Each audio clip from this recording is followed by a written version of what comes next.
Hello everyone, it's Jamal Thomas. Welcome to the Progressive Soapbox. So guys, you know, I love history, historical context. I didn't get a lot of my learning from school itself. I mean, technical knowledge, yes, you know, like math, science, that type of stuff. But when it comes to historical context, after school, I didn't even understand that stuff until I got older. And then at some point, I just started to inhale politics, history, political science, philosophical stuff in relation to politics and history. The reason people do things, the crazy stuff that people do, the ideas that people had.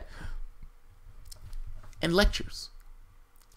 Like, lectures are awesome because lectures allow you to listen to something that can point you into a different direction of something else, that points you into the direction of something else. Oftentimes, those people say something that's interesting that you didn't necessarily know. Odd, maybe in the way that disposition that they take, again, that you didn't particularly know, that points you in the direction of something else. It's fucking amazing. YouTube, for all of the problems that I have with YouTube, it has afforded me an amazing opportunity. I could hear James Baldwin give those masterful speeches on art. I can hear Oberman deride Bill O'Reilly or Lou Dobbs. Oh man, those are some of the funniest fucking things you'd ever see. You can see Sam Cedar eviscerate libertarians. Like, these things are there for you to hear. You can hear Malcolm X and James Baldwin have a debate. You can hear Tom Hartman go through these historical things of Thomas Jefferson. Like, the stuff is absolutely fascinating. One of the fascinating things that I've came across recently, or the Nixon tapes. Nixon tapes are a must. But one of the fascinating things I came across recently deals with Wolf Blitzer. One newsman, Wolf Blitzer. Most of the time we see Wolf Blitzer, he's staring off into space. It's almost like he has this look where he stares off into space while at the same time staring directly at you. It's the oddest thing that you've ever seen in your life. And yet Wolf Blitzer pulls it off. It's the thing that Wolf Blitzer does. In this case, though, Wolf Blitzer is 20 years younger. 20 or 30 years younger, per se. And he's a raving Zionist. Raving Zionist to the point that from his perspective, if you're not a Zionist, you are effectively racist. He actually says that here. It's fucking amazing to hear. Blitzer, in addition to making these ridiculous arguments about Zionism and people being racist if they don't get on board Zionism train, he makes certain points about Israeli security. Now, some of this, from the standpoint of Israel exists, I agree with him on. The rest goes downhill from there. But he's eviscerated here by Norman Finkelstein, who kind of makes this point and demolishes him on this notion of Israeli security concerns. I agree that this thing of being careful in regards to any kind of security arrangement that you come up with. But Norman Finkelstein destroys this notion that Israel has something to fear from Palestine. Take a listen to Wolf Blitzer. I'm going to interject in certain parts because I know I'm going to be bugged. He's going to bother the shit out of me in certain parts of this. But Wolf Blitzer, raving Zionist, getting eviscerated. Chair would now like to address Mr. Blitzer. This question is interesting. I'll have to edit it a little bit. You implied that Israel has the right to exist because of what happened to the Jews during World War II. Why in Palestine? Don't the Palestinians too have the right to a secure homeland? Why do they have to suffer and make way for the Jews? Blitzer touched his nose, which is usually the sign that something's not right. He doesn't like this question. People, it's a tick when they touch their face. It's like somebody asks them something, and it's like this nervous thing that takes place when people touch their face. But he's like, it's like, all right. But understand, remember the question. If you're saying that Israel has a right to exist because of how much it's suffered, why doesn't the Palestinians have a right to exist? Or why does Palestinians have to suffer because Israelis have suffered? And doesn't that claim to having a right to exist also extend to Palestinians? That was the question. Let's hear Blitzer give his answer. Look, we can go back and we can argue over the birth of Israel, the justice of the birth of Israel. We can argue over whether or not there should be an Israel. There is an Israel today. There's a strong Israel today, a vibrant Israel that is not going to disappear. Palestinians have missed opportunities. There is an opportunity today. I don't see any useful purpose in arguing over what justifications Israel has to exist. Israel has all of the justifications in the world to exist. And I don't even think it's appropriate to question the reason why Israel exists. Thank God that there is at least one Israel, an Israel where Jews can live if they want to. They don't have to live there. But if they need refuge, if they want to live in a country that is a Jewish homeland, that's fine. And I think, as I said before, all of us should be delighted that we happen to be around at a time in this world when there is this Israel. Zionism is an ideology. It's the national liberation movement of the Jewish people. To deny Zionism, to reject Zionism, is about as racist an element as you can get. Why should all of these people, Palestinians and others, deserve a homeland if the Jews can't have a homeland? Have not the Jews suffered enough all of these years to have a homeland? That's always such a bizarre argument to me. I mean, and it's bizarre on two fronts. Is there a cosmic right for anything to exist? Do you know what I mean? And this has nothing to do with Israel. I'm talking about, is there a cosmic right? Is there a God above that designates something that says you have a right to exist? Not so much. States exist or they don't.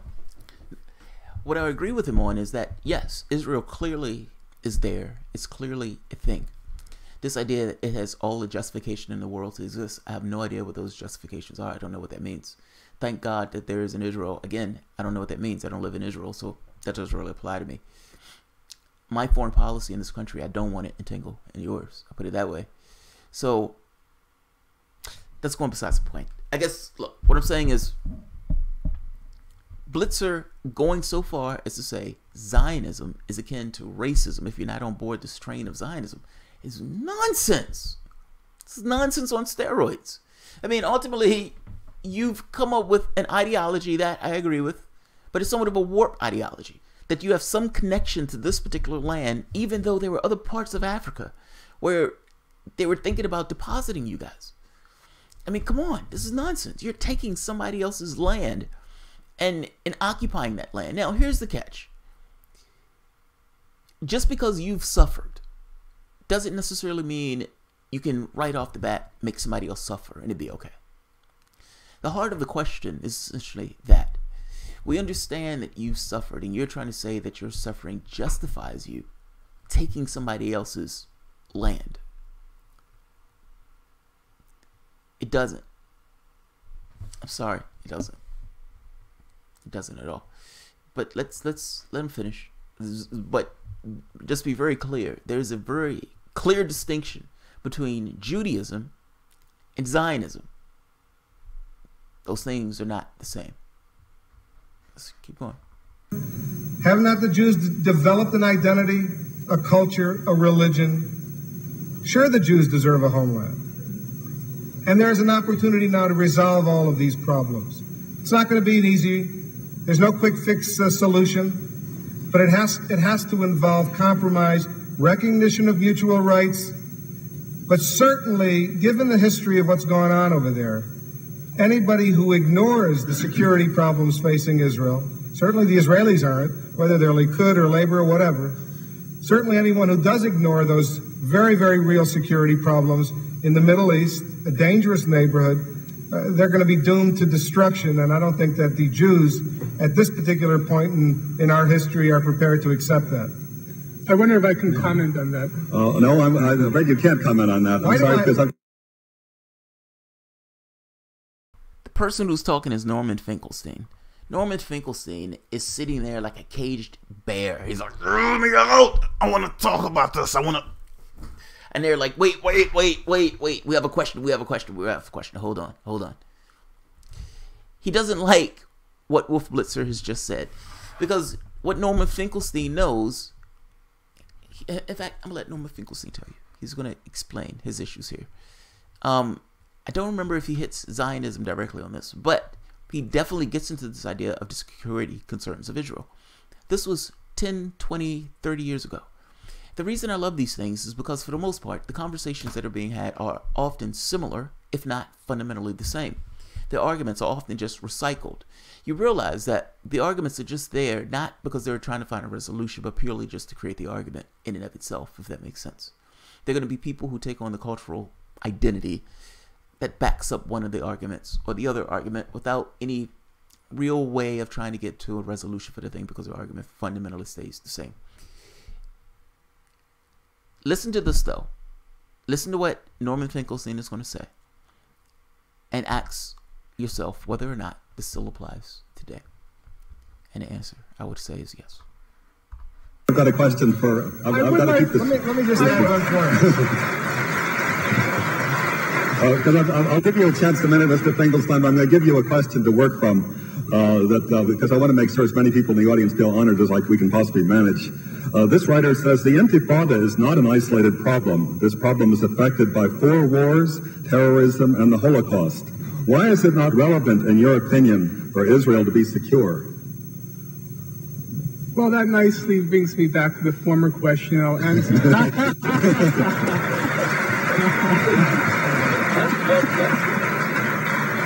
And I'll answer both at the same time. I suppose it wasn't missed on anyone in the audience that Mr. Blitzer was deploying that same familiar lawyer's tactic.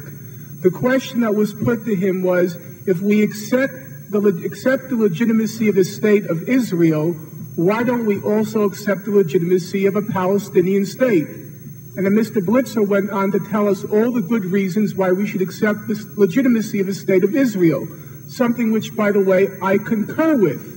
But that still doesn't answer the question. If one does accept the legitimacy of the state of Israel, why doesn't one also accord the same rights to self-determination and statehood to the Palestinians? That was the question, as I understand it, that was put to him. Now, the issue of security was raised, and somebody made I think, inaccurate inference that I'm not concerned with the security of the state of Israel. I am. I'm also concerned about the security of a Palestinian state. Again, we have to apply the same standards across the board. Israel is ranked as the 4th leading military power in the world. By the way, understand why he's saying that. We have to use the same standards across the board. He keeps saying it. We have to use the same standards across the board. Now, I've had conversations with people, and sometimes people on the left get into this idea of fairness, saying you guys are being grossly unfair, or this is an unequal distribution of power in the way power is being weighed on the Palestinians. And they make these arguments from the standpoint of morality. The argument, though, that right-wingers are making has nothing really to do with morality. It has everything to do with domination. We want to win. We want to take this land. But Finkelstein's point here goes beyond that, and I hope that's very clear. The domination victory doesn't necessarily get you a victory. It just keeps a propagation of chaos. Now, you end up with one or two solutions. You, like the United States, wipe out that population and build your country on a pile of dead bodies, which to some degree you are doing. Or you come to some resolution. And if you want to come to some resolution, it has to be fair, meaning the standards that you apply has to be across the board. Otherwise, there can be no earnest interaction in injustice. No justice, no peace. That's his point. The domination victory doesn't work. That's my point. This idea that right-wingers have of we can just use force and we can brutalize people into submission or into the positions that we want. You're always going to have a certain faction of that particular population or that disposition that pushes back. Always. Until you essentially eviscerate the population. Is that what you want to do? Do you really want to build Israel over top of a genocide? Let's keep going. I guess my point is, you can make a case that Finkelstein is giving the benefit of the doubt to Jews and saying, if you want to solve this outside of eviscerating the population in a genocidal manner, then you need to come to some resolution. And the only honest way you can come to resolution is fairness. justice. Ain't that a quaint fucking thing? I love this because it surpasses the domination one. I hope that's what I guess I'm trying to get that across. It's not a weakness to say that you want to have some degree of fairness.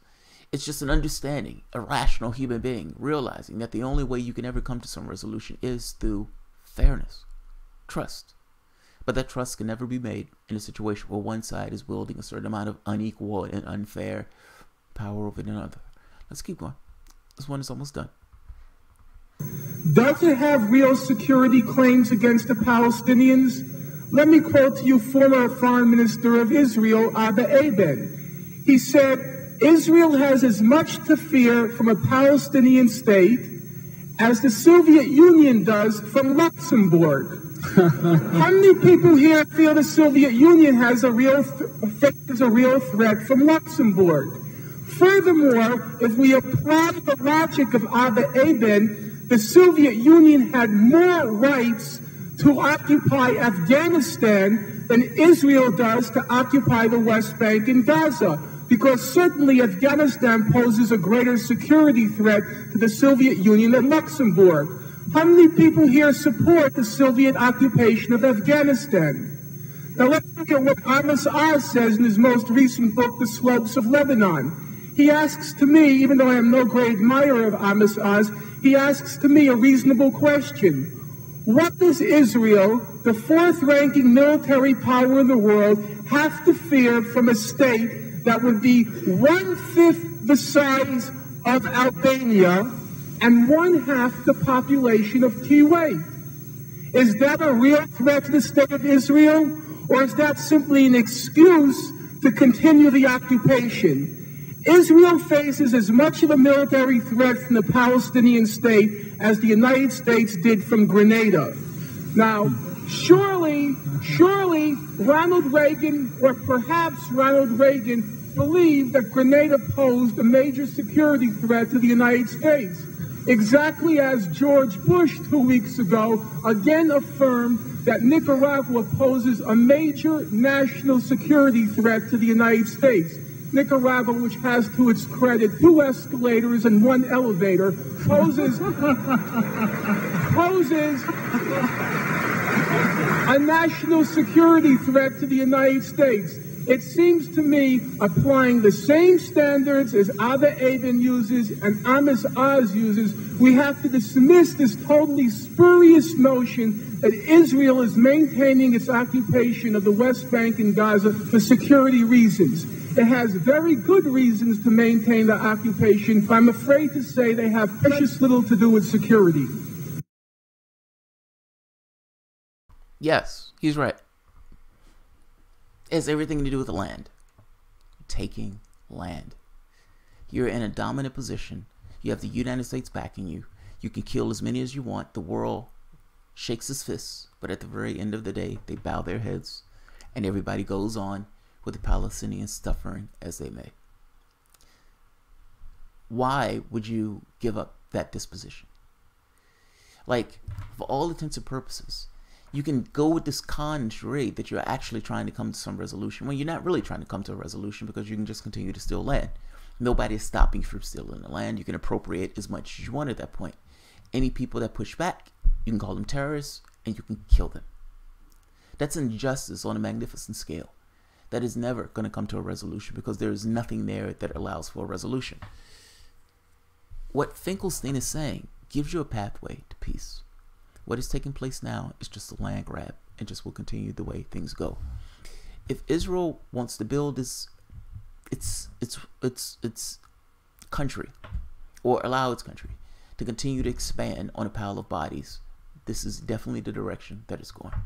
So what Finkelstein is saying is absolutely right. They have nuclear weapons, for God's sake. They have nuclear weapons. So this country with tanks and nuclear weapons and an air force with the backing of the United States is terrified of a place that doesn't even have running water in 90% of the place, 90% of the territory. Give me a break. This is about land. This is not about security. So I'll end this here. All right, guys, if you enjoy the content, please feel free to share, like, subscribe, and of course, you can always support through Patreon. And look, the reason why I continuously emphasize this has to do with land, because I don't want people to get in this mindset that it's religion. Religion makes it this esoteric thing that people can't solve. No, this has to do with land. One side is taking the land of another side. There is massive injustice. You have kids being locked up. You have kids being tortured. Kids being detained in these prisons. This is a horrendous situation that's taken place. Of course, you're going to have people who are angry and pissed off. Look at the conditions that those people are being held in. So, yeah, nothing changes. Nothing changes until you can get to the point of having some kind of honest arbitration between the two sides. And it doesn't look like that's happening. So, all right, guys. Have a good one.